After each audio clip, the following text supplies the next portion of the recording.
Fall is the most birthday-packed season of the year, so chances are you have a few celebrations coming up. Make sure your friends and family feel special with a gorgeous bouquet of roses from 1-800-Flowers.com. 1-800-Flowers makes it easy to send the perfect gift. 24 multicolored roses for just $39.99. To get 24 multicolored roses for just $39.99, visit 1-800-Flowers.com/tune-in. That's 1-800-Flowers.com/tune-in. Because you are still waiting for that Hogwarts letter, thank you, Allie14 in Virginia. This is MuggleCast episode 47 for July 9th, 2006. Your number one source for all your internet needs, GoDaddy.com has new domain names, transfers, and renewals for as low as $1.99. Plus, check out their hosting plans, website builders, secure certificates, and much more. Plus, as a MuggleCast listener, enter code MUGGLE, that's MUGGLE when you check out, and save an additional 10% off any order. Get your piece of the internet today at GoDaddy.com.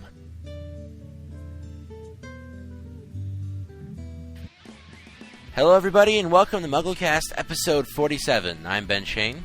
I'm Jamie Lawrence. Jamie? Silence. I said my name. Ben started it. Okay, I'm Laura Thompson. And I'm Greg Porter. Before we go any further, let's go to Micah Tannenbaum for a look at this past week's Harry Potter news stories. A Canadian court ordered the Weird Sisters band to pay back WB's legal fees incurred while fighting the original court case. The band says that they are appealing the court's decision and will continue to push their $40 million lawsuit against Warner Brothers. A spokesperson from WB says that they are extremely hopeful that they will continue to prevail in this case. Fans have speculated that Harry Potter 7 will hit shelves on July 7, 2007, and now an article by CNN Money describes how a 2007 release for the final Harry Potter book is just what the struggling American publisher needs. The company is optimistic that its profits won't completely flatline following the publication of Harry Potter 7. And given Scholastic's relationship with author J.K. Rowling, they should be in good position to work with her in the future. Warwick Davis has let us know about a charity auction he's holding in Peterborough, UK on Sunday, July 16th. The auction lineup includes many exciting pieces of Harry Potter memorabilia, with the star item being a very rare original Quidditch World Cup program as seen in Harry Potter and the Goblet of Fire. What makes this one extra special is that it's been signed by Daniel Radcliffe. Warwick will be personally auctioning off the items, and complete information on the auction is available over on MuggleNet.com. In the latest edition of Entertainment Weekly, the magazine offers their odds on various characters perishing in the final Harry Potter book. Ron comes in at a modest 20-1, Ginny's looking grim at 6-1, Hagrid isn't getting any love at 3-2, Hermione seems safe at 50-1, Snape is in serious trouble at 2-1, Harry is in danger at 9-2, and Voldemort, well, he has little chance with even odds. Wasn't that a really feel-good segment? ComingSoon.net has posted a new interview with M. Night Shyamalan, director of great thrillers such as The Sixth Sense, Signs, and more recently, The Village. Now partnered with Warner Brothers, Shyamalan was asked if he's been approached to direct one of the last two Potter films. To hear his response, be sure to check out the full interview over on MuggleNet.com. Speaking of the movies, more Order of the Phoenix set photos surfaced earlier this week. You can check out brand new shots of Privet Drive, Hagrid's Hut, and the Hogwarts Express over on our main page. Finally, J.K. Rowling, president of the Multiple Sclerosis Society Scotland, say that 5 times fast, was presented Thursday with a Doctorate of Laws by Aberdeen University for her generous and philanthropic work aiding multiple sclerosis research. So congratulations are in order to Jo for this very prestigious degree. That's all the news for this July 9th, 2006 edition of MuggleCast.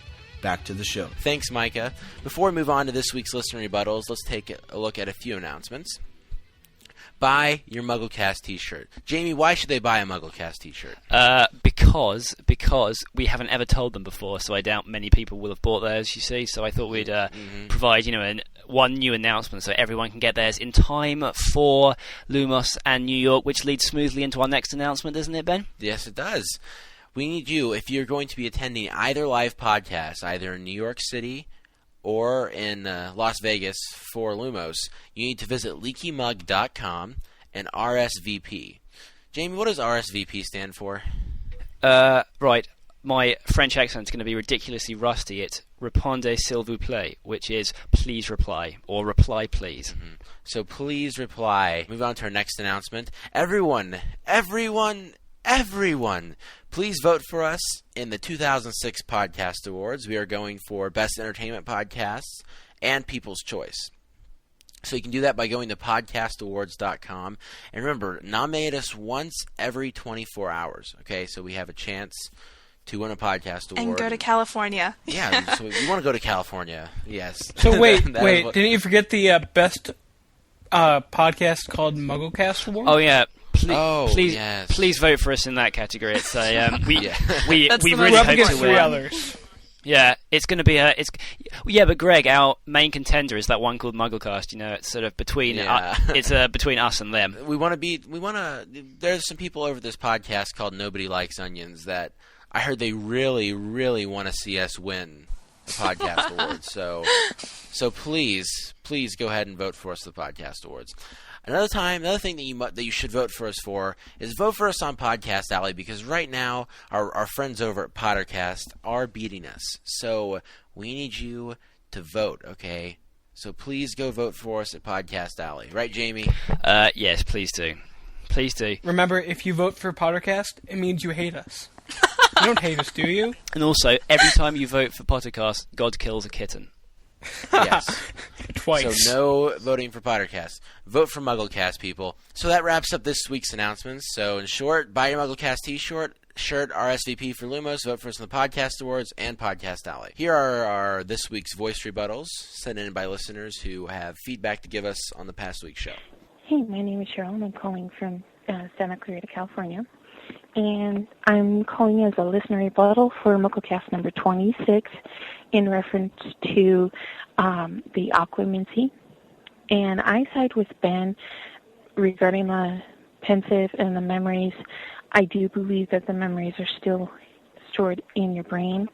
It's just that maybe the details of these memories are what you store in a pensieve. The reason why I mention this is if you listen or reread the chapter in Book 5,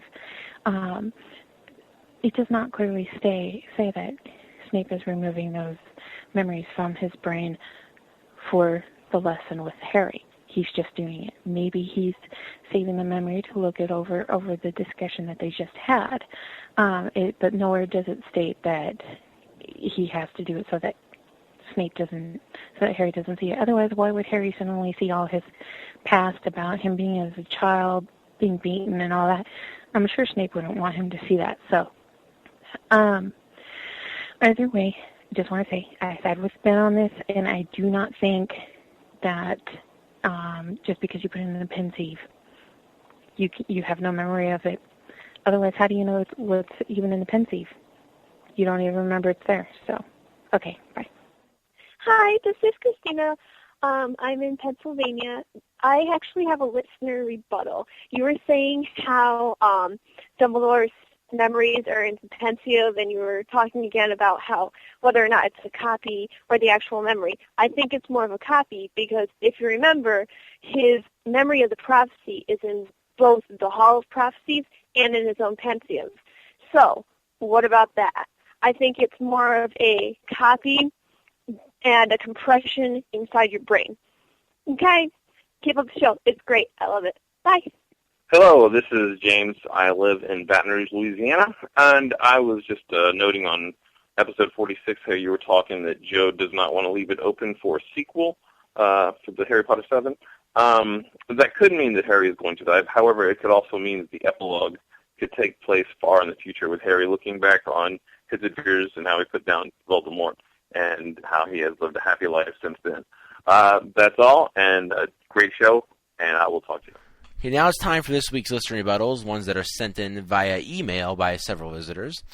Our first listener rebuttal comes from Taya, 19 years old, from Louisville, Kentucky. Hey, Andrew, after listening to you and the guys talk about the possibility of Snape saving Harry's life in the final battle, I came up with a theory of how I think it's all going to go down. There are lots of us out here who do not want to see Harry kill Voldemort with Avada Kedavra. One reason is because it would be rather boring. But another is that we just don't want Harry to have to kill anyone. Ever. So here's the solution. During the final battle, Snape blocks a killing curse sent at Harry by Voldemort. He dives to save Harry. This then offers Harry the same protection that Lily provided him back at Godric's Hollow. Thus, when Voldemort sends another Avada Kedavra at Harry, it rebounds once again, this time killing Voldemort as he no longer has any Horcruxes. I just think that there would be something very poetic about the story ending the way it began. I would love to know what you guys think. Thanks. I love the show. Sorry. That's why Jamie, fan fiction exists. Yeah. Jamie, what do you think? I was going to say, I really like the idea about poetic justice and the story ending the way it begun, but I think that's why Harry should kill Voldemort with Avada Kedavra. It would be like it would be a bad ending, but a good ending because of that. So he'd spend ages doing all his Horcruxes, then he'd just kill him, just quickly, and it would be like, you'd think, is that it? But then I just think it would work really well. So Voldemort tried to kill Harry with the killing curse and it didn't work, but Harry does kill Voldemort in the end. So it kind of shows an inferiority on Voldemort's part, whereas Harry can do it. I just think it'll be nice. Well, Jamie, I just don't think that. I think there has to be something more to it than Avada Kedavra. I mean, I agree with him that you really don't want to see Harry kill anybody, but he's going to have to find a way to kill Voldemort anyways, and so you've got to remember that Avada Kedavra isn't just Harry killing Voldemort. The killing process has started, ages ago when the prophecy was first told and doing the Horcruxes. I just can't see when Voldemort dies, or if he dies in the books. I just can't see it ending that way. I don't know. It doesn't seem right to me for it just to be. Voldemort misses a curse that's shot at him and he dies because, I just think there has to be something more to it. And the theory that this person presents about Snape dying to save Harry, I don't think that can happen because the reason that Harry survived when his mother died to save him was because of love, and it was out of his mother's love. And Snape doesn't kill him. And Snape doesn't love Harry. Yeah. Snape's doing it because he owes him a debt because of his father. So I don't think that's going to happen, but I do think there's something more to it than Avada Kedavra. Laura, did you have some thoughts on it? Yeah, I think that it's been made pretty clear that Harry's the one who has to kill Voldemort, and it would be kind of like Voldemort killing himself with his own curse if he, shot it at Harry and it rebounded on him. I think that whatever curse or anything that happens goes on has to come from Harry. I don't think rebounds count. I think that's right, but Ben, you talking about that Snape doesn't love Harry, so he couldn't do it. I think that's right, and I mean, this is to digress slightly, but I think it brings up a sort of important point in the books that there are some things that even magic can't change, like you can't fake the love, so you can't provide that type of protection to Harry if you don't really love him, which is why it's such a powerful charm. Yes, definitely. I mean, I like this theory in that it provides a nice end to Voldemort, but I think even Avada Kedavra could be a nice end because that wouldn't sum up the entire killing process. It would just be the final step, and I think it would kind of wipe out all the emotions that have been developed throughout the entire series. Thanks, Taya, for sending that in to us. Now moving on to our next listener rebuttal, which comes from Rose, age from Jacksonville, Florida. I have a quick comment on the way Valdi turned out so bad. As much as I would love to think of Valdi as mentally subnormal, we are told very often by Dumbledore that Tom Riddle was one of the brightest students ever. Also, if we look at Harry, he has not exactly had an easy life of love and sunshine and gifts and candy. Harry has not turned out to be bad, and he had it worse than Tom, if you ask me. Tom lived in an orphanage anyway. Tom lived in the world of indifference, and Harry lived in a world of neglect. Who is to say what life can turn out a dark wizard? Last week, whenever I was talking about Voldemort having inherited some kind of mental problem from the inbreeding of the Gaunt family, I wasn't talking about him being less intelligent than anyone else. I was actually talking about that somewhat contributing to his deranged outlook on life, because if you look at it, serial killers tend to be very intelligent people. So just because someone has an issue in their head doesn't mean that they're stupid. As for you talking about Harry's life versus Voldemort's life, I agree with you completely, and I'm not sure if this got thrown in last week, but I remember in Half-Blood Prince, Dumbledore said, how can you really feel sorry for Voldemort, because he did have this predisposition to be evil, and he did have a bad upbringing, but he could have overcome it, and he chose not to. That pretty much sums up my thought on it. But the two things that I first thought when I read this was Dumbledore talking about choice, that even though Voldemort's had the worst time ever. So has Harry. One chooses a different life to, somebody who chooses another life. So I think, choice has to come into it. This is really going in circles to what we talked about last week, but I just don't think you can be born evil, because it completely destroys any chance of choice in the world, and just suggests that fate and destiny take over everything, which doesn't really seem to be a, theme in the Harry Potter books. But also, I was going to talk about that. They mentioned that Dumbledore said that Tom Riddle was one of the brightest students ever, and the brightest, most evil people are the most dangerous people. If you look at if you look at Hitler, he was absolutely terrible, but he was exceptionally clever. Politically, financially, everything. He was one of the greatest public speakers ever. So I think it's all about choice, really. It's like Dumbledore said, it's our choices far more than our abilities. Exactly, to shape who we are. So, regardless of how they were raised, they both chose their own paths, and that's how they ended up. Our next listener rebuttal comes from Travis from North Carolina. MuggleCasters, most people I know think that the Mirror of Erised will be seen again, and I got to thinking, is Harry going to use the mirror to find the location of the Horcruxes? He did basically the same thing with the stone. He changed his greatest desire from his family to finding the stone. Can he do that with the Horcruxes as well? Just wanted to see what you thought.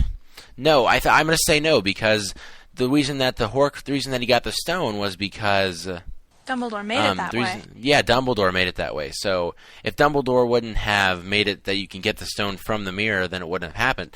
Now, unless Voldemort made the mirror a Horcrux, I don't know.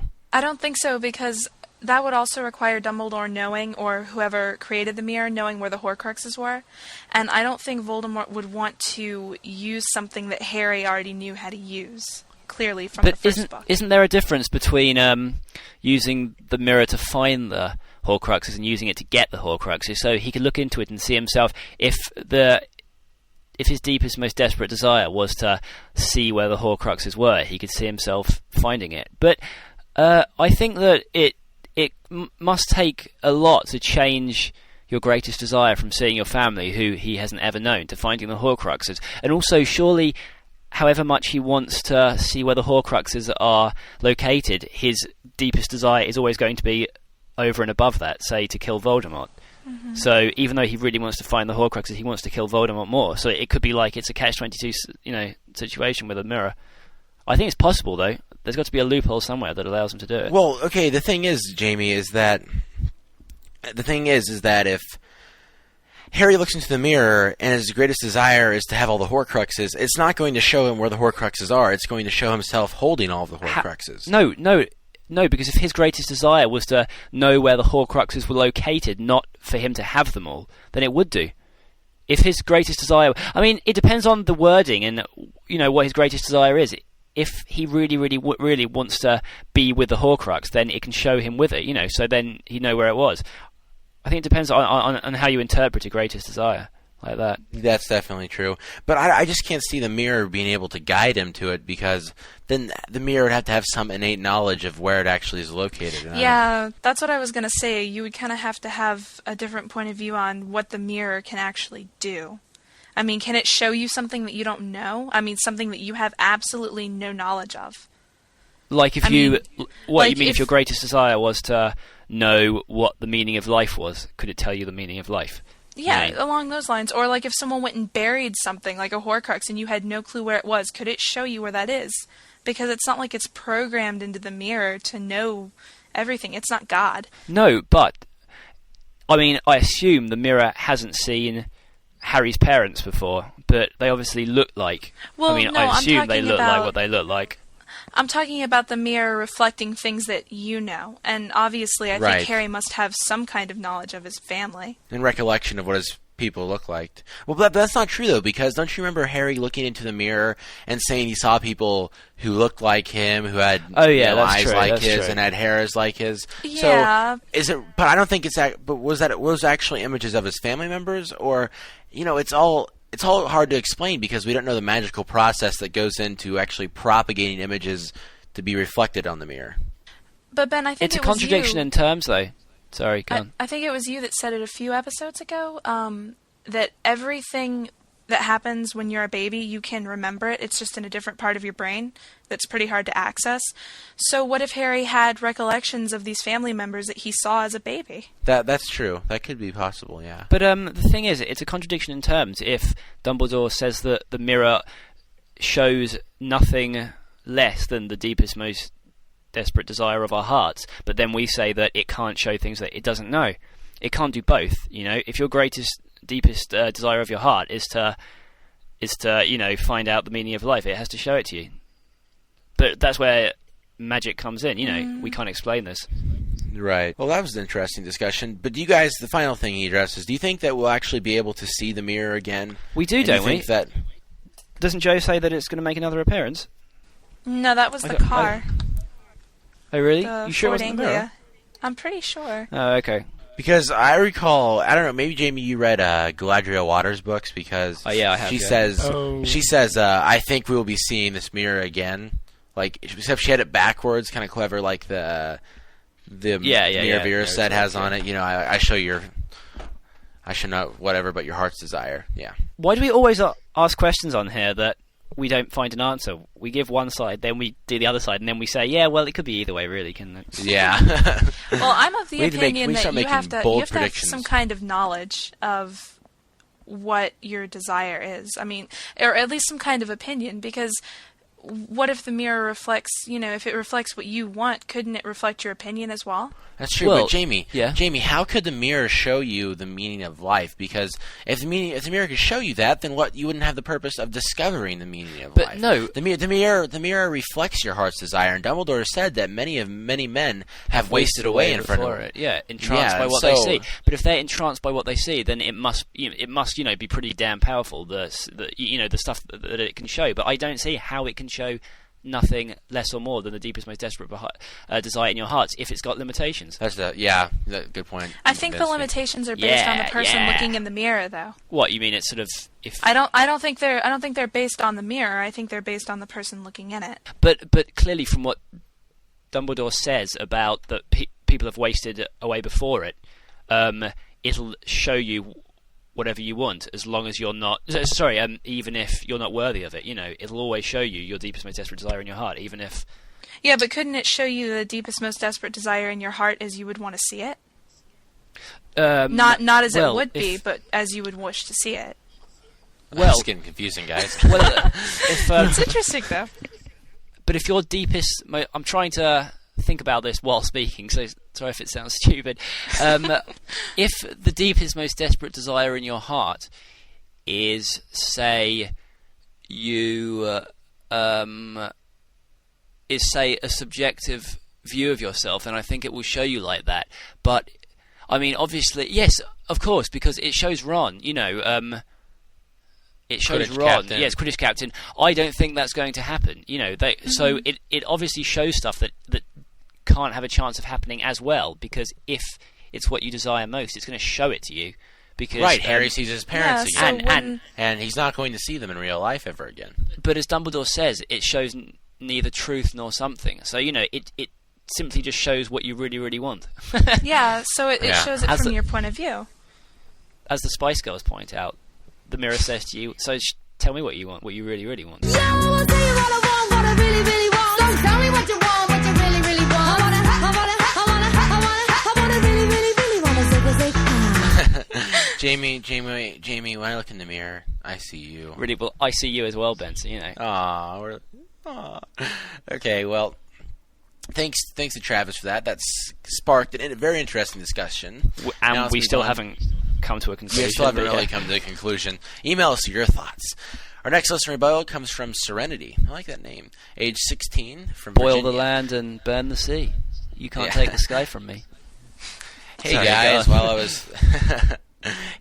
while I was listening to your latest podcast, I realized that the possibility of Hagrid dying wasn't even discussed. A while back, I read a very good editorial discussing this, and there were some very keen points. One, black, white, and red are the three alchemy colors. Sirius is black, Albus means white, and Rubeus means red. JKR has used many subtle hints throughout the series, and this might be one of them. 2. JKR said that in the interview with Emerson and Melissa that she wanted to kill off all those who Harry could depend upon so he would be alone and facing Voldemort. And I think that they would most likely be the adults in his life. Finally, Joe has a knack for writing the unexpected. Who would have thought that Snape was trying to save Harry in book 1? So since the newspapers, you guys, and many online polls haven't even mentioned Hagrid, don't you think that he is a worthy candidate? Actually, around book 5, Hagrid, all the bookies are taking bets. I think Hagrid They were. I was going to say that. Yeah. He was the number one person to go. He was number one, I think. He had the best odds of dying. He was. And so it has been discussed before. So I don't know. I think the alchemy point about the red, white, and black, white, and red is very interesting. I think it is very interesting. I don't think we can depend on that as a main clue, though. I think we need to look at elsewhere to see it. I mean, Hagrid's clearly part of Harry's life now, and I like to think he's going to be there when Harry has to do everything with Voldemort. But it obviously takes a lot to hurt him, as we see from the battle in Half-Blood Prince. So I don't know. It could be that Voldemort kills him personally to I don't know. I don't think that just to incense Harry. She mentions how J.K. Rowling said that she wants to kill off everyone who's close to Hagrid, so he's left alone and facing Voldemort. I don't think she would have to kill Hagrid to accomplish that, because what aid would Hagrid provide if he was battling Voldemort directly? You understand what I'm saying? If it was the case where he was battling Voldemort and Dumbledore was still alive, then Dumbledore would be able to, assist him. And Sirius would be able to same, because they're both trained and qualified wizards. Hagrid was expelled in his 3rd year, so what's he going to do? Run at him with his exactly? Yeah, he could hide behind him and then sort of rugby tackle his legs and take him down. Yeah, so but I don't think that helping Harry defeat Voldemort necessarily means actually facing Voldemort. He could aid emotionally. Well, not just that. He could aid Harry in so many other ways. He could hide him. He could travel with him. He could do so many things. He has such a vast knowledge of magical creatures. So I think that exactly. I mean, he can help him definitely, but I think it depends on. I mean, they make the point that Joe wants to get rid of all those people who Harry could depend on, but does that mean that she actually has to kill them, or that if Harry just thinks that they aren't there at the time for him, that he'll be better at facing Voldemort? I don't think she literally means she's going to kill everyone that he depends on, because then that would mean Ron, Hermione, Ginny. Yeah. Well, I don't really see a reason to kill off Hagrid. Besides what you guys are mentioning, I just don't see it. I don't think there's a purpose in killing off Hagrid, personally. Of course, the one purpose the main purpose from all these deaths is to show that it is a war and that there are going to be casualties on both sides. You can't just have Voldemort and all these Death Eaters dying and everyone going home holding up butterbeers, shouting, "Hooray, we won the war." Yeah, right. But okay, in every book, I just always, like at the end of Goblet of Fire, after the climax of the book in the denouement, I think is what it's called. Is that right? The what? Sorry. The denouement. The what? Have you heard that term, Laura? Yeah, I think that's right. What the hell is... It's like the after the climax, the sort of ease down. I'm gonna How do you pull it back. How do you spell that? Denouement. Yeah, it looks like denouement. Denouement. Yeah. Denouement. How did you say it, Ben? It's denouement. It's denouement, isn't it? It's. Hang on, I'm looking it up in my dictionary. No. It's DENOUEMENT. It is definitely not demoulin, or however you pronounce it. How is it? It sounds like it's DEN. It's DENOUN. No, OUE. MENT. OUE. No, it's not. It's denou. It's DENOUEMENT. Yeah, it's denouement. Oh wow! Hold on, Ben. Yeah. There's no point checking This is what happens. This is what happens when you go to Moundridge High School. Okay. Ben, trust me, it's right. I studied it. Yeah, a he's right. couple of years ago. Denouement. Denouement. Isn't it? Denouement. Isn't it like a deadpan? Isn't it like deadpan purging? It's the unraveling of the plot. Yeah. But anyways, in every book during the denouement, Harry always goes and talks to Hagrid, and I just can't see Hagrid not being there. It just always seems like Hagrid's the control throughout the entire series. He's always there. It stays the same with him, and I just can't see him dying. If he dies, I'll be sad. I'll be sad. He'll too. cry. I'm sure Joe's counting on that. She's making sure she won't kill anybody that'll make me You'll sad. have to send tissues to the P.O. box so that Ben can Yeah. cry. Yeah. And shoulders, Okay, well- and shoulders. If you can send some shoulders, so that Yeah. Ben can Well, cry. Does anyone else have any thoughts about Hagrid dying? I'm neutral. Please don't I let think it could go happen. either way. Yeah, I'm neutral as well. Yeah, same. Me too. I'll remain neutral. So again, Well- one more point where we haven't even nearly reached a conclusion. Sorry about that. It's just there's so much evidence pointing both ways that it's hard for us to pull it off. Okay. Well, this is sort of this next listener rebuttal type thing is sort of turned into its own segment each week where people keep sending in new nicknames for Micah, and so here are a few of them. We have Micah Angelo, like either the Ninja Turtle or the artist. That was from Ryan, 18 of Virginia, and then there's Mr. Bombastic or the Bombardier. That's from Jordan. And then here's my personal favorite. Microphone. This is from JP16 from New Zealand. So yeah, send in your new Micah nicknames. Everyone keep sending them in. I still like to bomb. La la la la bum bum. Micah Angelo is good. I like that. That is a good one. He paints enormous like frescoes of Harry Potter news on the Sistine Chapel ceiling. Yeah. Actually, I don't even know if that was Michelangelo. I better look it up. A little update on the P.O. Box. We have received one letter in the past week. And you know what, guys, everybody, I blame myself for not acknowledging you enough on the show. So, as a result, sometime between the release of this episode and our Las Vegas podcast, I'm going to make a list of everyone who has ever sent in a letter to the P.O. Box, and I'm going to post that on the website. I have all of the mail somewhere, so it's just a matter of digging it out. So Ben, are you going to have two separate lists? One for the stuff that you've actually sent, and which will have that's nothing still on it. sitting in Which will your have nothing on it. closet. Ben. No.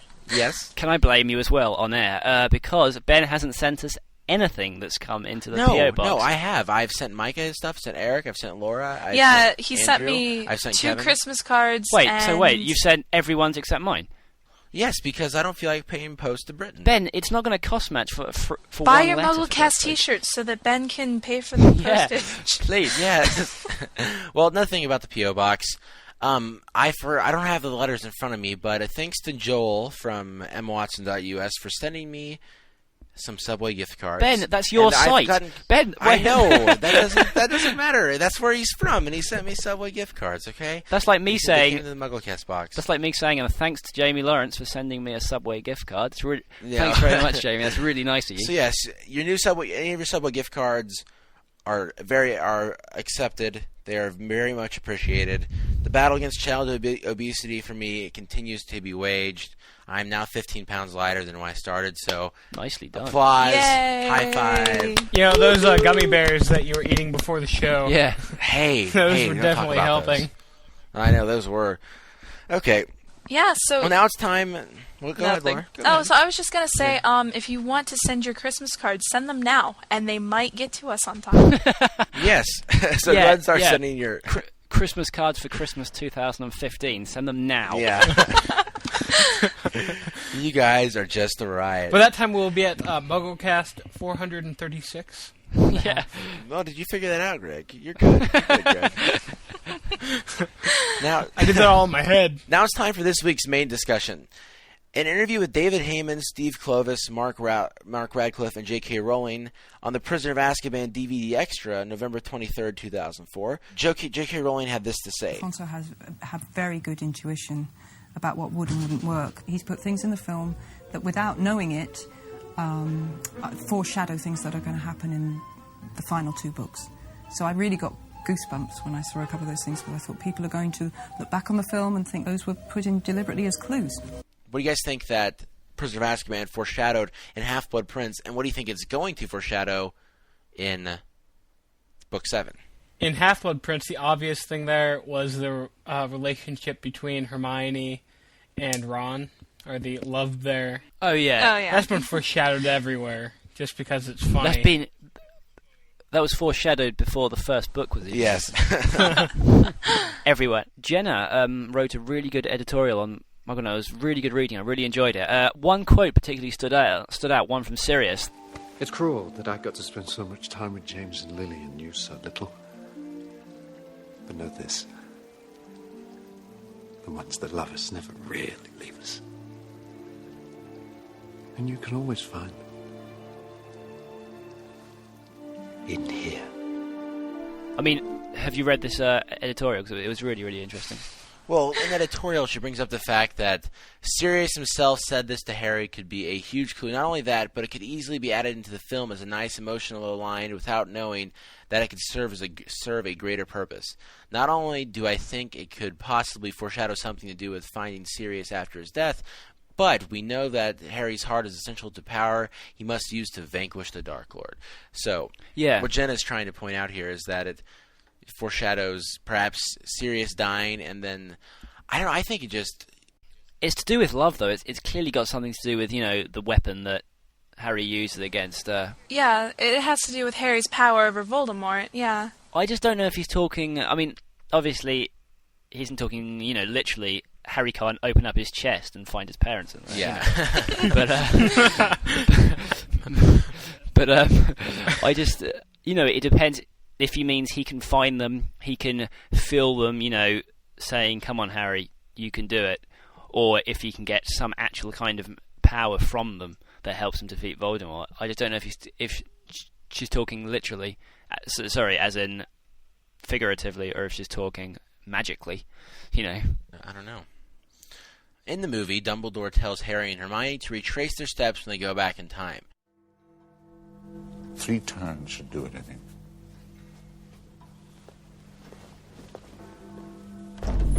Oh, by the way, when in doubt, I find retracing my steps to be a wise place to begin. Good luck. In the book, he says nothing of the sorts. Could this be how Harry tracks down the Horcruxes, by retracing Voldemort's steps that he's shown in the pensieve? What do you guys think? That'd be cool. I just think it was an easier way to explain it on screen. Yeah, that's definitely why. I don't know, some people, I've brought this up before, it just seems like anytime that there's something, people overanalyze stuff. I mean... because we don't. Take things... Ben, I that's know. a bit hypocritical, isn't it? Yeah. You're on a podcast that is committed to overanalyzing every single theory on Earth. Yeah, so sorry about that. Don't mail bomb me, please.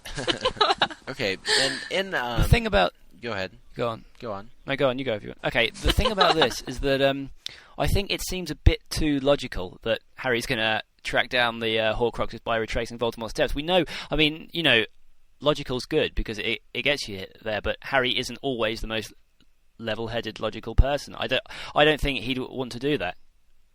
I just don't think that's the kind of thing he'd want to do. Obviously, he has to find a base to go, but I think he'll find that from asking people. And I'm not quite sure how he can do it, how he can track people down how he can track down the Horcruxes in the pensieve, because... Or I don't know, maybe I think he can utilize the pensieve...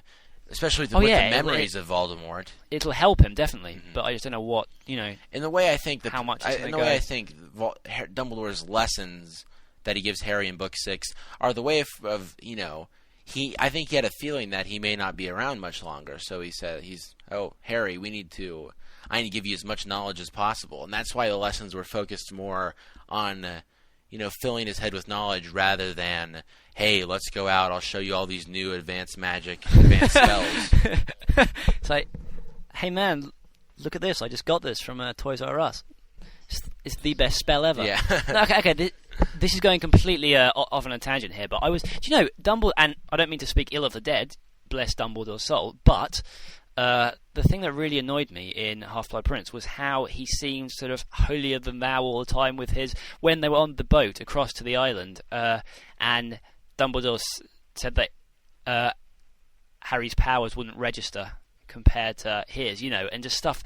And when they left Privet Drive, and he said that he didn't think he would be attacked because he's with him, it just, I don't know, those things just kind of got me. But it was interesting. I don't think it was He did that through the whole book. Right, but what I thought was cool was that towards the end, he sort of when Harry was transporting Dumbledore back to the castle shortly before Dumbledore was killed, Dumbledore says, "We'll be all right." Yeah, he was like, "I'm with you." Yeah, I'm with you. That made me cry. But why do you think Dumbledore said all that throughout the entire book? Do you think it was to inspire Harry and trying to get him to better himself? Well, confidence is everything in most situations. You don't want to be overconfident, but I don't think Dumbledore was really being overconfident because I think he was being honest. I mean, I don't think. Would you have anything? Put yourself in Harry's situation. Do you think there's anything to worry about when you're with one of the most powerful wizards in the world? I wouldn't. Yes, think so. But there is. That's the point. Now, of course, there is. It's got to a point now where this war can't be won by one man. Of course, there's something to worry about. I would not, even considering how powerful Dumbledore is, probably one of the greatest wizards ever to have lived. I would still feel vulnerable, considering all that Voldemort's done, everything he can do. In that cave, I don't think it's possible to feel safe, even if you're with, a million wizards with 1 billion wands each, and that kind of thing. Yeah, you're probably right. But moving back to the topic at hand, Ben, can I just go back to that quickly? Okay, go ahead. I think also it's to tell Harry that he isn't even nearly ready to battle Voldemort, because even though he has love and all these things, he's simply not powerful enough magically. I think Joe would be doing an injustice if Harry fought Voldemort now and won. He simply can't do it. I know it's like in Star Wars, in Star Wars Episode 2, and I don't want to draw parallels to Star Wars, as I've done before. I do, obviously, want to draw parallels to Star Wars, but it's like when Count Dooku fights Anakin in Star Wars Episode 2. He isn't powerful enough to beat him then. It doesn't matter that it's a film. He just isn't powerful enough to beat him. And I don't think Harry is now. And I think it could be Dumbledore telling him that, he's powerful and he has what it takes, but he needs to improve slightly. He needs to get his in gear. Yeah, he does. Moving back to the main discussion about Prisoner of Azkaban foreshadowing things, we see towards the end of Prisoner of Azkaban where Snape stands in front of Harry, Ron, and Hermione to protect them from the werewolf Lupin. Do you think that Snape could some way sacrifice himself, especially with the new vicious werewolf that we get introduced to in Half-Blood Prince, Greyback? Do you think that it's likely that, or a possibility that Snape could, get in the way when Greyback is attempting to attack? Couldn't that just have been like adult instinct, though, to protect them from, it's just his instinct to jump in front of children and protect them from, an evil. I mean, I know what you mean, that, the way he did it, he put his arms around them and tried to protect them, but it could be his instinct as a teacher taking over, Yeah, that's true, too. Laura, do you have any thoughts on it? I think it's possible. One thing that I think is probably important to point out was in the book, Snape was knocked out. And in the movie, they had him wake up. So I don't know if they did that for the specific purpose of maybe kind of symbolizing the life debt that he feels like he owes to James and therefore onto Harry, or if it's some kind of foreshadowing, for Greyback. But I don't know. I think that it would be. Yeah. I think it'd be more of a poetic justice type thing if it were Remus that saved them from Greyback than Snape. Especially since wasn't Lupin? Yeah, he was bitten by Greyback. Yeah. Greg, do you have anything to say? It could go either way. It's in again. Concept, but I love. Greg is Captain Obvious every week. I am. No. I think something might happen with that. Yeah. I think it's possible that something is possibly going to happen in Book 7. That's involving a werewolf in general. Yeah, it's a pretty solid theory there, Greg. Grounded in significant, evidence. I go by these things with the hope that nobody will ask me any questions. Yeah. And I'll just be able to make jokes and laugh. It's a good way of doing it. It's a good way of doing it. We all know that love plays a central theme in the books, and Harry's mother's love for him is what saved him in the beginning, back when Voldemort showed up at his house that night. But in Half-Blood Prince, we learned that pretty much everyone had a crush on Lily Evans. And in the Prisoner of Azkaban movie, Harry has a conversation with Lupin about Lily. Yes. Oh, yes. I knew her. Your mother was there for me at a time when no one else was. Not only was she a singularly gifted witch, she was also an uncommonly kind woman. She had a way of seeing the beauty in others, even and perhaps most especially when that person could not see it in themselves. And your father, James, on the other hand, he had a certain, shall we say, talent for trouble. A talent, rumor has it, he passed on to you.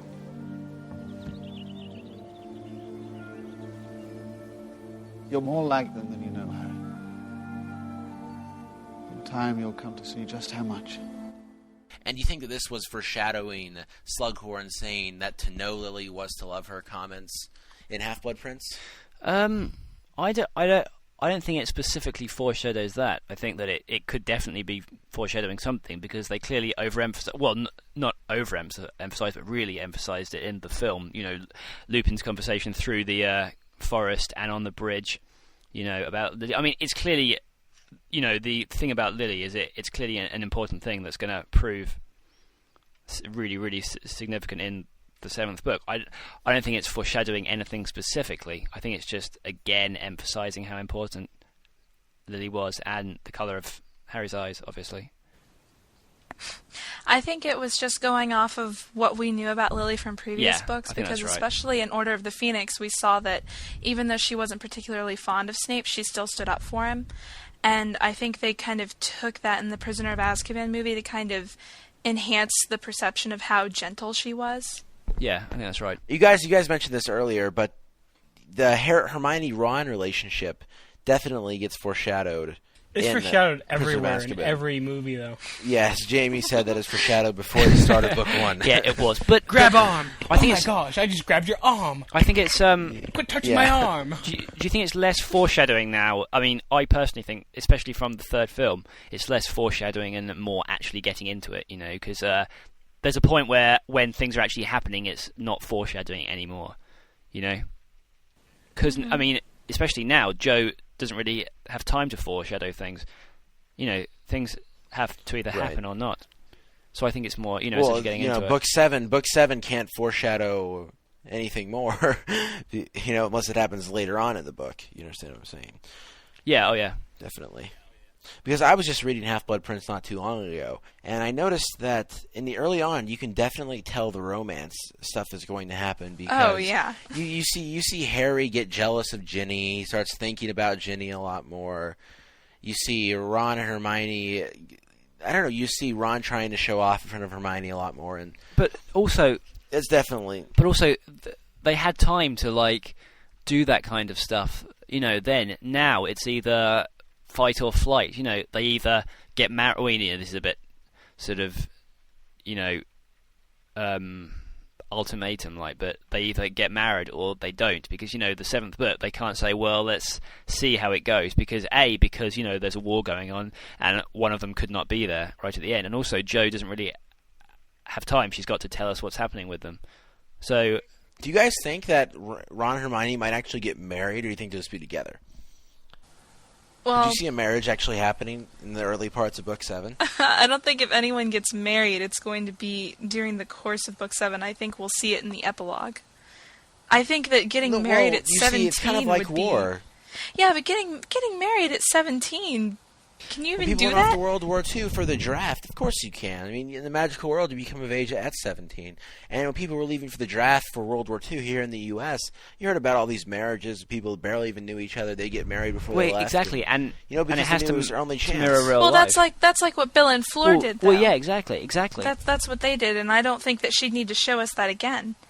She's already shown us that aspect of the war, and I just don't think that if Harry and Ginny or Ron and Hermione were going to get married, we'd see it until that epilogue, because she said that everyone who lives, we're going to find out what happens to them after the final chapter of the war. That is true. Good point, Laura. Good point. Now it's time for this week in Potter. On July 8th of 2000, Harry Potter and the Goblet of Fire was released. It's weird to think that was 6 years ago. It is. I know. Jamie Lawrence, where were you? Where was I? Goblet of Fire. July 7th at midnight. Well, it's quite shameful for me to say this, but I was probably tucked up in bed thinking, I'll buy my copy tomorrow. There's no rush at all. How wrong I was, of course. Now, it's all about getting the book first, reading it first. You know, Those kind of things. It's not. But yeah, I think I was tucked up in bed thinking about anything but Harry Potter, which I'm ashamed to say that. Really. Blasphemy. It is. Where were you at, Laura? Well, I was 11 years old, and I just moved to Georgia, so I was lonely and I had no friends. And That's still I was still at... the same way. Shut up. No, I was at I was at Zany Brainy. Zany Brainy is this, for those of you who don't know, it's this huge toy store. I don't know where all they have them, but they have them here. And it's like, some of them have multiple floors, and I went, and they just had a huge Harry Potter party, and that's where I was. Aww. I know, all dressed up. Where were you, Greg? I was at the Borders in Belden Village Mall, or near Belden Village Mall. How old were you then? 11? I forget, yeah, something like that. But that was, I had just read the first 3 books within 3 weeks before book 4 release. My story is not very exciting. I had not read a single Harry Potter book. Oh my gosh! We have to take a MuggleCast. You're not on here anymore. We have to stone Ben now. Hey, hold on though. I do remember July 7th at 11 p.m. I was sitting in my living room watching Nightline with Ted Koppel. Good American TV show on ABC. Anyways, there was a big story about the Harry Potter phenomenon, and it showed people lined up at Barnes & Noble, about the book, getting ready to get the books and stuff. Ben thought, you sad people, why would you ever line up? Well, what was actually... Then 1 year later, it was him. Yeah, kind of. Yeah, it was almost that way. And then my mom leans over. My mom was watching TV with me, and she says, "Hey, are these books really that great?" I was like, "Oh yeah, I've read them all." I just lied to her because I didn't want her to. Because I don't know why I did, but I told her I'd read them all, and I really hadn't. And so yeah, that was before I even got into Harry Potter. I didn't get into Harry Potter until December 2002. So it was almost 2 years after, more than 2.5 years after the release of Goblet of Fire was. We shouldn't be telling people these things. They'll picked up a Harry Potter. They'll lose faith in us. Ben. No, they won't. I mean, I went all out though. I joined right up at MuggleNet. You got right in there. Ben, I don't think I can talk to you anymore. I have to go. I mean, my entire opinion of you has changed. Yeah. Earlier this week, Jamie, Andrew, and myself sat down with Warwick Davis, who plays Professor Flitwick in the Harry Potter films, and here's the interview that we did with him. So we are now joined by Warwick Davis, who, as many of you know, plays Professor Flitwick and several of the Gringotts goblins in the Potter films.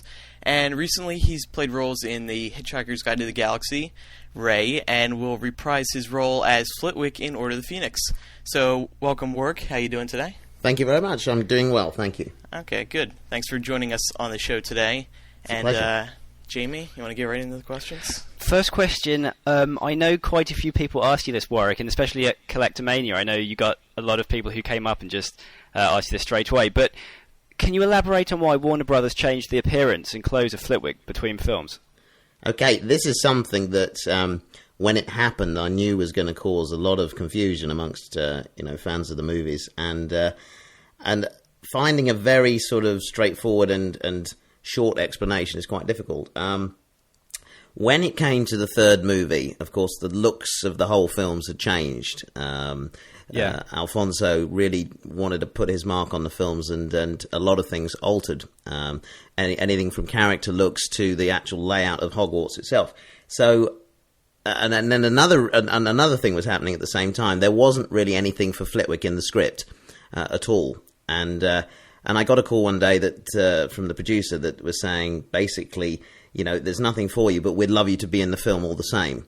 How do you fancy coming in and doing a kind of a cameo in the movie as somebody else? And I said, well, that's great. Thanks for asking. I'm always thrilled to be part of all of this anyway.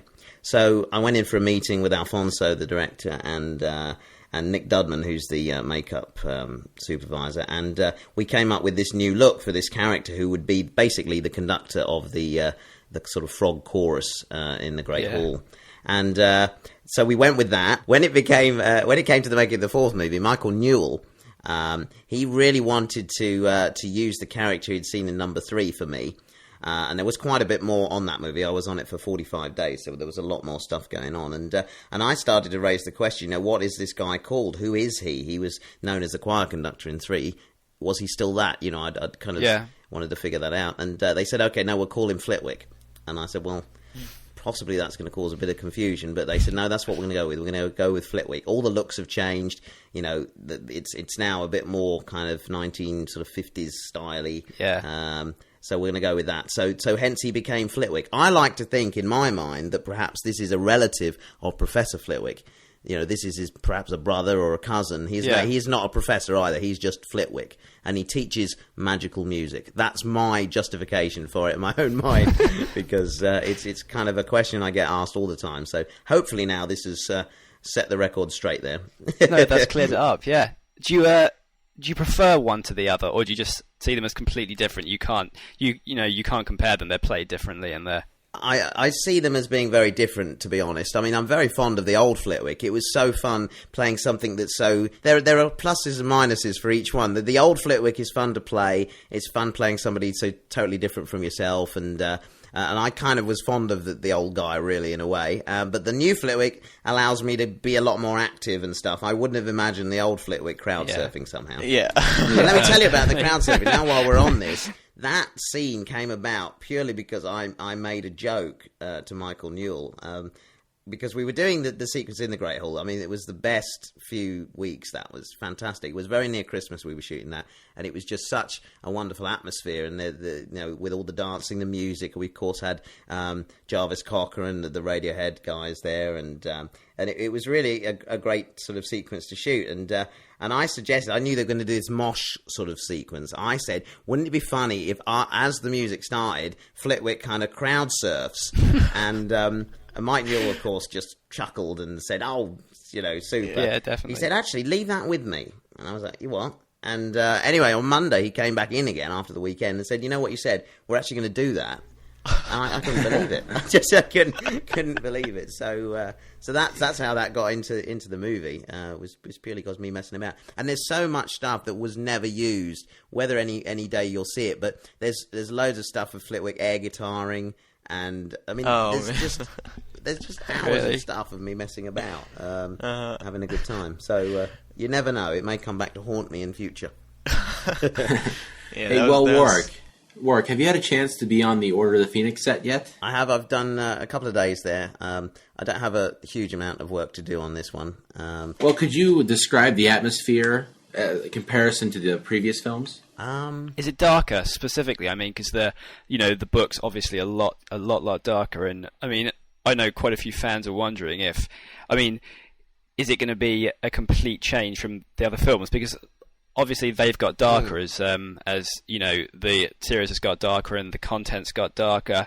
It's turned from a sort of more fantasy-like story into a real-world, war type thing. So do you think that the atmosphere on set and like the way that people are portraying their characters reflects this? Well, for me, I haven't noticed really a change in the atmosphere, to be quite honest. In all of the other movies, we'd had very dark times, very sort of scenes that were very moving and emotional and dark to do, and I've not noticed anything particularly, more so on this film, certainly. We've got quite a few different crew on there and that sort of thing, but that really is the only difference. We're back in familiar surroundings, familiar sets with cast members that I've been working with for the past, what is it now, 6 years? Yeah. It doesn't feel that different, to be quite honest. No, I wouldn't say. What's the new director like, David Yates? Have you had much time to work with him? Yeah, he's very different again. All the directors have been a complete contrast to each other, but they all bring something very special and unique to the projects. And he's very particular. He's very detailed. He's very thorough in his direction as well. So I've enjoyed the work that I've done with him so far. Do you like sort of changing directors, because they've clearly all got different styles? Do you like that type of thing, or do you prefer sticking with one style throughout the series? No, I think that all the directors bring something pretty fresh to the project and put their own unique stamp on Harry Potter, and I think it's all for the better that each one of them does that. Because I mean, I liked the first two. I thought they were good in what they did, but I prefer the sort of more the darker sort of more serious directing. But I suppose that comes with the film. It's like the first book isn't as dark, so then the first film should. Well, that's really right, be. and all of the characters are growing up as well, so the subject matters are going to become more adult as they do so. I think definitely. the films have grown up with the characters and then with the actors in turn. I think that'll probably be a continuing kind of curve as we go on into the other two books, which at this point nobody knows whether will become films or not, but. I'm sure. Yeah. I'm kind of pretty sure that they will, but I know nothing of that. Have you filmed any of your scenes for the new film? I mean, obviously, we don't want to ask you something that you can't answer, but if you could give us some type of insight, it'll be nice. Yeah, I can't really say very much. I have filmed some scenes, and they were scenes in the Great Hall. That's all I can pretty much tell you at this point. Okay. Oh, excellent. Okay. And that building is a great building. It's a set down at Leavesden Studios in London, and it's like no other set I've been on because it is like it's a real building. It has history now. It's got 6 years' worth of memories for me, playing all sorts of scenes in there, from great banquets in the first movie to a funeral scene and then a Yule Ball. I mean, it's gone through so many transformations and has had so many different scenes played in there that... itself is a historical building, and it will be very sad if they don't kind of preserve it in some way after all this is over.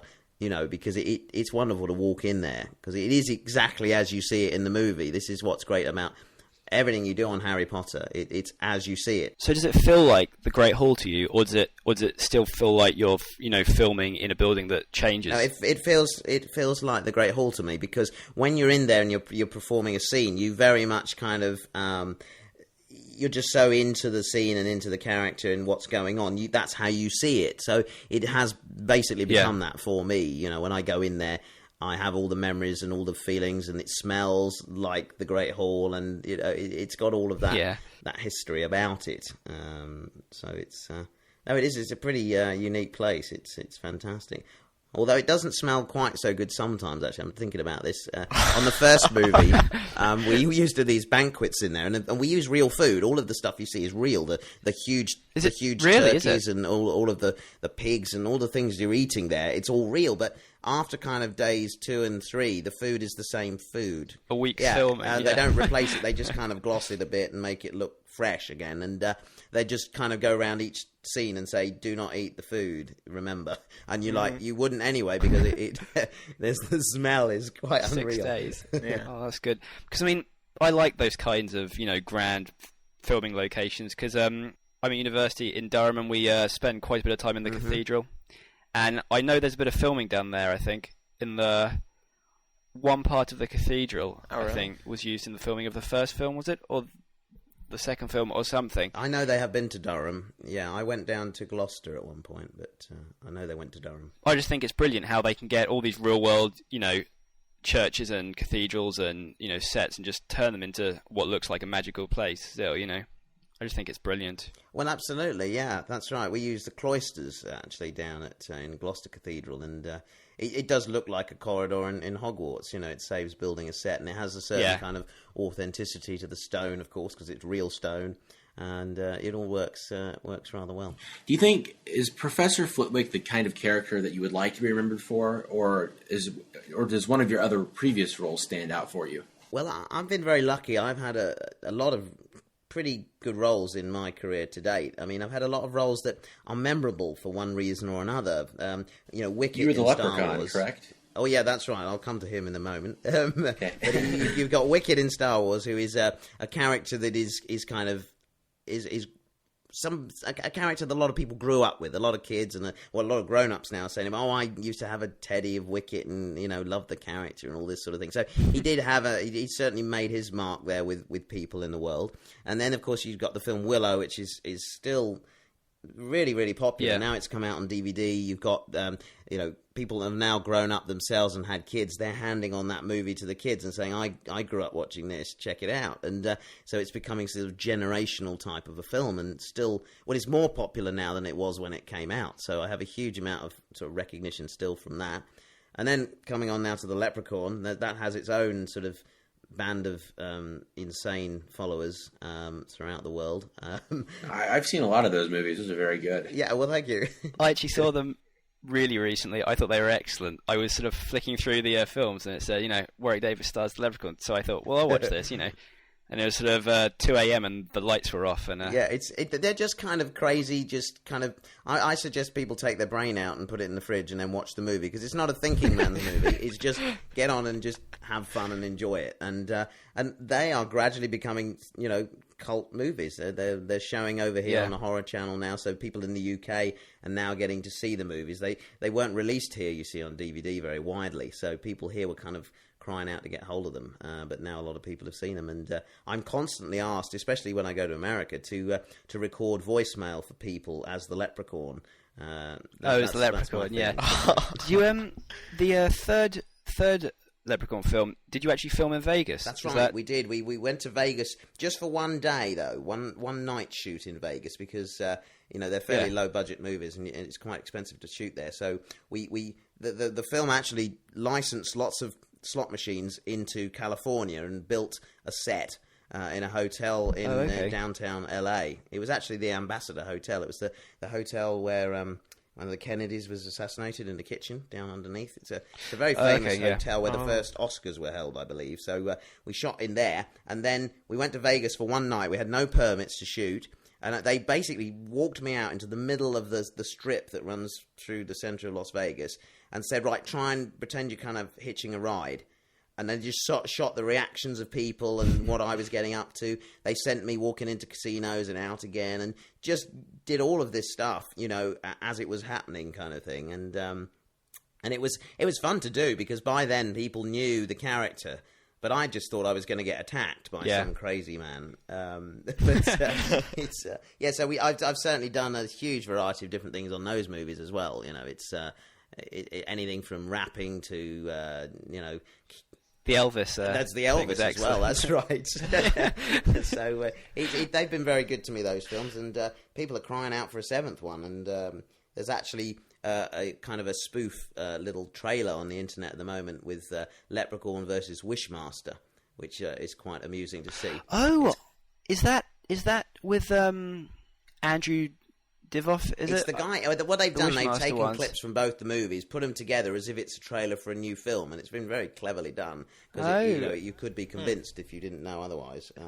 But people want a versus movie. They want a Lep versus Chucky or something like that. But that would be good. That would be good. Whether this will happen, I have no idea, but we shall see. I mean, I suppose it's the kind of film where there are all different possibilities that can come for it. Whether it's sequels or verses or just things like that. Yeah, you could go on and on, because at the end of each movie he dies. You see, the Leprechaun always dies. Yeah. There's no explanation at the beginning of the next one what happened. He's suddenly in space, or he's in the hood. Yeah, it doesn't need explaining. It's just happens. You in the process of appearing in any other films now? Do you have any projects lined up? What's going on for me at the moment? Let's think about this. I just did my episode of Extras. Ricky Gervais's show Extras? I do. I love him. He's so funny. It's an HBO show in America. Shows over here in the UK on the BBC. And if for those people who don't know what Extras is, it tells the story of Ricky Gervais's character, Andy, who is an extra on films. And in each episode he encounters an established actor playing themselves, working on a film with them, basically. And what it does, it takes the actor's kind of persona, it takes the view of the audience and turns that completely on its head. So what the audience expected that person to be like, it's nothing like what they're like. And I just did an episode with Daniel Radcliffe, which was pretty fun. And I shall not spoil How did that go? Oh, it went brilliantly. I mean, it was such fun to do. And Daniel's a great sport, as you'll see when you watch the finished article. We both had a good time. So I'm not sure if it was a quote from you or it got around the fandom the other day, that news, and it said you and Dan are a lot different from your roles in Harry Potter. So we're looking forward to that. Oh, absolutely. Yeah, we are. It takes our own personalities and just it's not what you expect, and that's what all the actors do. And in the last series, that's what you saw Patrick Stewart doing. We're just very different, and people will be surprised, and hopefully just have fun with it, because we certainly did doing it. It was really great fun. Do you know when it's going to air? How soon? I'm not sure. I think it'll probably be in the fall, actually. They don't take too long with these things. And there's loads of outtakes, so look out for the DVD. On the last series, there were loads, and as we were shooting this, there's constant laughter and funny goings on. So it's I'm really proud of that. It was fun to do. What type of films do you like personally? I mean, do you like specific genres or comedy? What type of comedy do you like? I'm actually a big fan of 80s comedy. Chevy Chase, John Candy, that kind of John Hughes movies. Love all of his stuff. I'm a fan of all of that stuff. So if I sit down to watch a film, I'll normally pull something like that out that I'm familiar with. I'm not a great adventurer in movies. It's very rare that because it's such a treat for me to sit down and watch a film anyway. I don't get much time to do that. It sounds funny being an actor. You'd think I would always be watching movies, but I don't. So when I do, I don't want to kind of waste that couple of hours. I think, well, I'll watch something I know I'm going to enjoy. You really want to watch. I don't take a chance on movies very much. Yeah. So, and having 2 children now, of 9 and 3, I tend to be fed a diet of Disney films at the moment. I could answer any question about any of the recent Disney movies, but ask me about the latest, Woody Allen. I wouldn't be able to tell you anything. I try to ask as many people this as possible. Is it different watching films from an actor's point of view? Because, I mean, we obviously can't see them and think what it's like to be on the other side of the camera. So, I mean, do you watch them from a different perspective, would you say? I do. Since I became an actor, I could never watch a film the same way again. All I see is the shots, I see the performances, I see the mistakes, I just see everything in such a different way. It's what I'm used to now, but I won't be watching a film like you are. It's quite a shame, actually, because I just unravel it. That's what I'm doing all the time. It's rare that I'll get so into a film I'll forget that. I sometimes do, and that's probably a good sign of a good movie. I mean, especially considering your work on the Leprechaun series, could you say that you could get scared by a film now, or do you think you're so busy analysing it? I know what. Again, since having children, I don't watch horror movies anymore. I used to love them. I mean, growing up, Nightmare on Elm Street and Halloween are the films that I grew up with, and but now that type of film doesn't appeal to me. Although I make them, to watch them, it doesn't really appeal to me anymore. For that very reason of having kids. Yeah. Now. So, but yeah, if I can watch a movie and laugh, and I think movies are very important. That you can go in there, and that's what's so great about Harry Potter is it's escapism. You go in there, you don't want to be reminded of the world that you've just come from. Real world, yeah. It's lovely to go somewhere else, Star Wars, any of that. Just let's escape, and then for 2 hours and come out feeling kind of uplifted, moved. Yeah. That's a sign of a good film, though, Absolutely. Isn't it? Really, you're completely taken away from where the real world. Certainly, you have to go back. That's a great point. So, we hear you're getting into podcasting now. Is that true? Well, yes. I haven't done my first one yet, but it's certainly something I want to do. I've very much admired Ricky Gervais's podcast. Again, he does a podcast with Stephen Merchant and a guy called Carl Pilkington, which are basically just 3 kind of guys chatting about absolute nonsense. Right. And I quite fancy doing it because talk shows are an area that I really want to get into. Mm-hmm.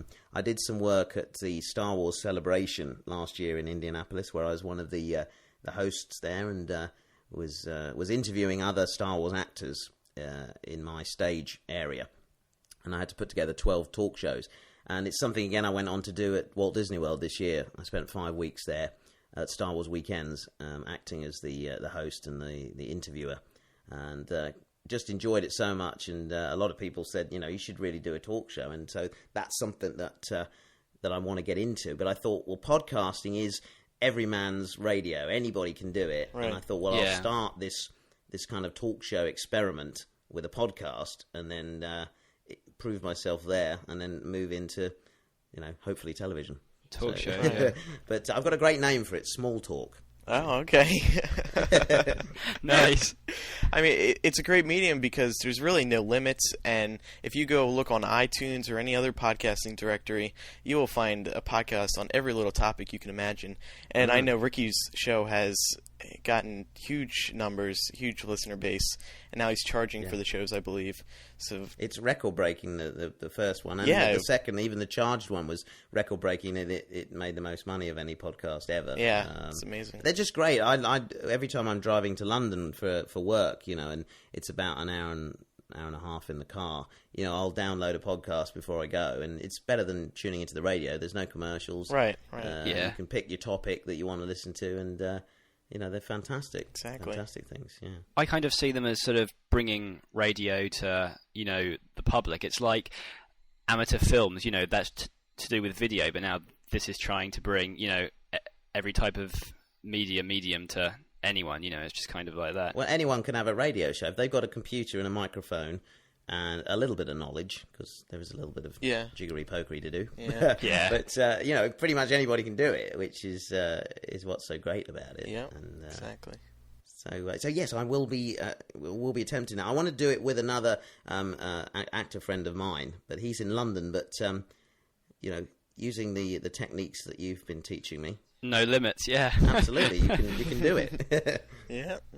Finally, do you have any funny stories about people who have talked to you about your role in Potter, or any funny stories on set, or anything else that will give our listeners a giggle, maybe?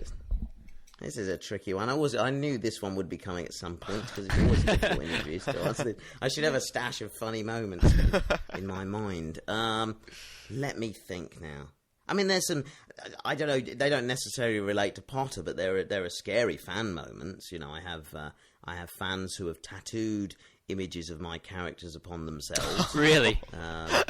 There's a guy I met once, and he said hi, and he looked perfectly normal, and then he pulled his shirt up and had a tattoo of Willow on his belly. And, it was staring me in the face, basically, and it was like, whoa, that's frightening when you see yourself. What can you say to that? It's all very... What do you say? Absolutely, and I see tattoos of the leprechaun on somebody's arm. It's not. It's me, but it's not. But when it's Willow, it's kind of like looking back at me there. And then he wanted me to sign it, and it was too much.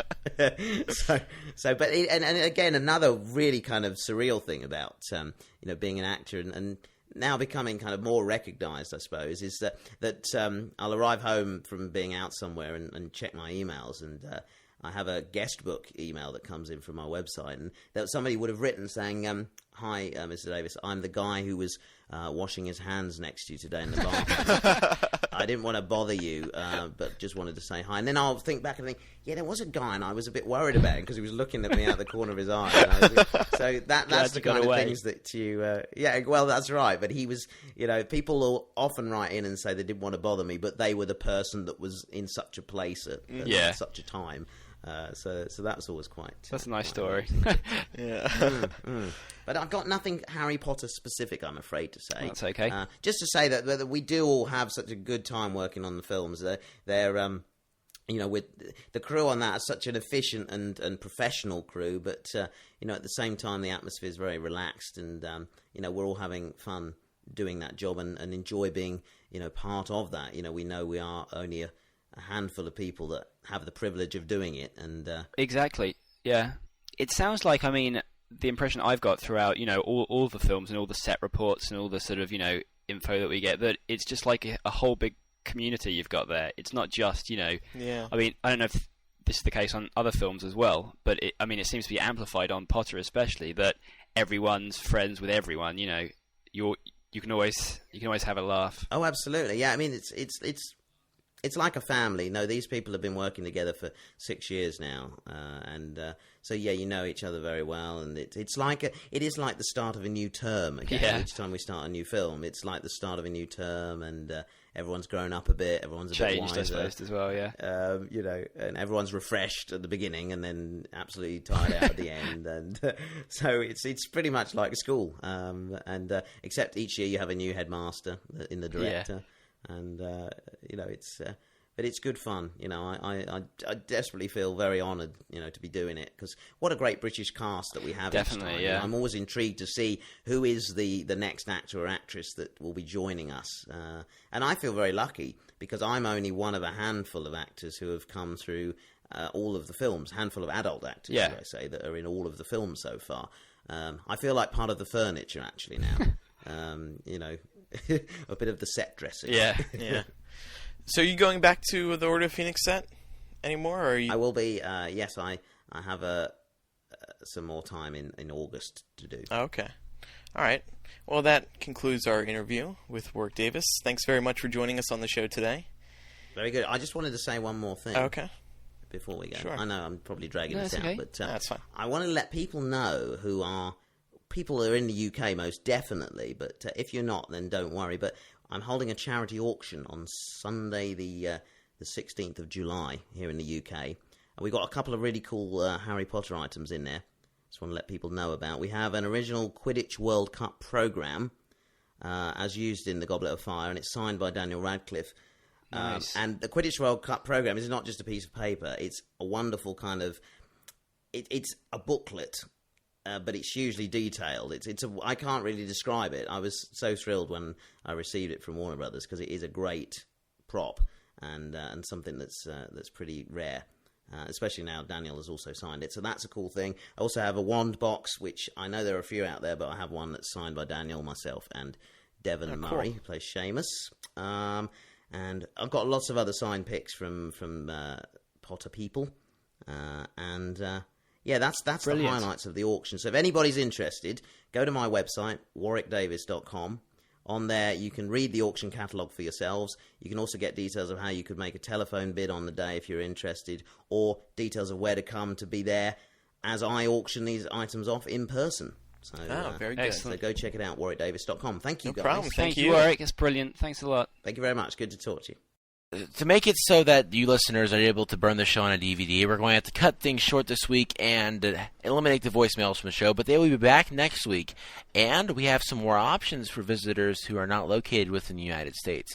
However, remember, if you are in the U.S., you can dial 1-218-20-MAGIC and leave a voicemail. For those of you in the United Kingdom, where old Jamie is, dial 020-8144-0677.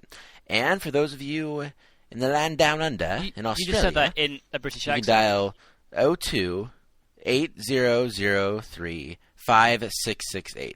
And yes, I know that a British accent does not work for Australians. I'm very sorry. However, British accent does work for our good pal Jamie, who's doing this week's British joke of the day. I have a very sad announcement to make. After my last joke last week, I got such bad comments, I just couldn't believe it. My computer almost said, "I'm sorry, I'm not displaying this email because it's so bad." I got just...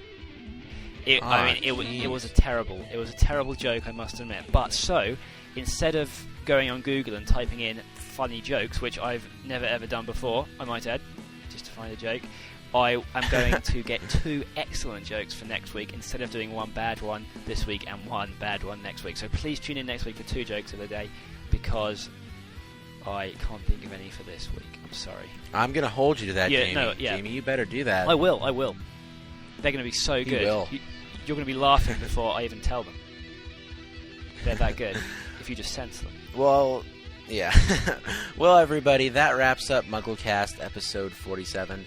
That's all for us here. If you want to leave a voicemail, you can call the numbers I mentioned before.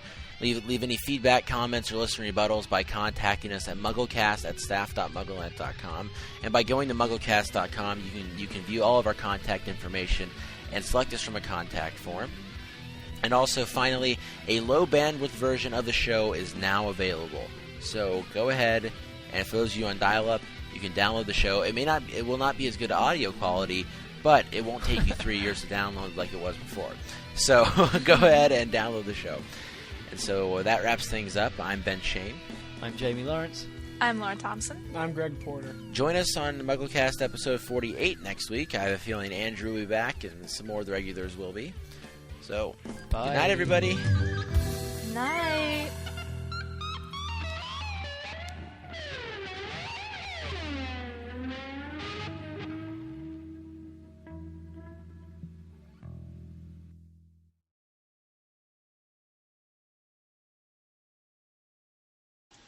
Sorry about that, guys. Did you fill him in?